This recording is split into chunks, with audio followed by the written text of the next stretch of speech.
ஐயா வணக்கம். வணக்கம் ஐயா. சொல்லுங்க. ஐயா, அந்த இப்ப நீங்க உங்களுடைய அந்த பழைய வீடியோல அந்த பகவத் தர்ஷன் அதுல எல்லாம் கேட்டிருக்கேன். ம், ம், அதாவது மனசே வேற ஒரு பரிமாணத்துக்கு மாறிடுது.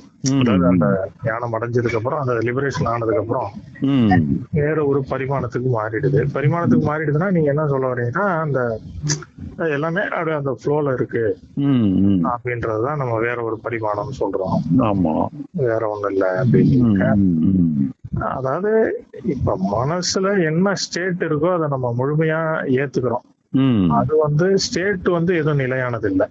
ஆமா. அதாவது எல்லா ஸ்டேட்டுமே வரும், ம், இருக்கும், அப்புறம் போயிடும். அதை நம்ம கண்டுக்காம விடும் போது அது கொஞ்சம் சீக்கிரம் போக வாய்ப்பு இருக்கு. ஆமா.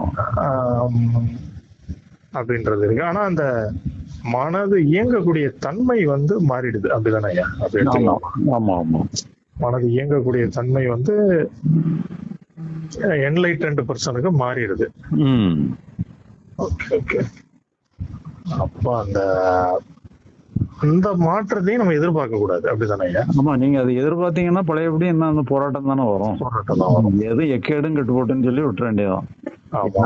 எக்கேடும் கெட்டு போங்க நிட்டு விட்டுற. அதாவது இந்த மாதிரி நம்ம கண்டுக்காம இருக்கும்போது ம். ஒரு இதுல அது தானா அது அப்படியே பழையபடி ஒரு டேட்டே பழையபடி ஒரு டேட்ல அப்படி மாறும்னுட்டுலாம் அப்படிலாம் ஒரு டேட்லாம் ஃபிக்ஸ் பண்ணாது. எந்த இதுவுமே இது பண்ண எப்படி வேணாலும் இருந்துட்டு போட்டுன பிறகு ஒரு டேட்ல இப்படி ஆயிரம் அப்படி ஆயிரம் நினைச்சு ஒரு எதிர்காலத்தையும் கிரியேட் பண்றீங்க.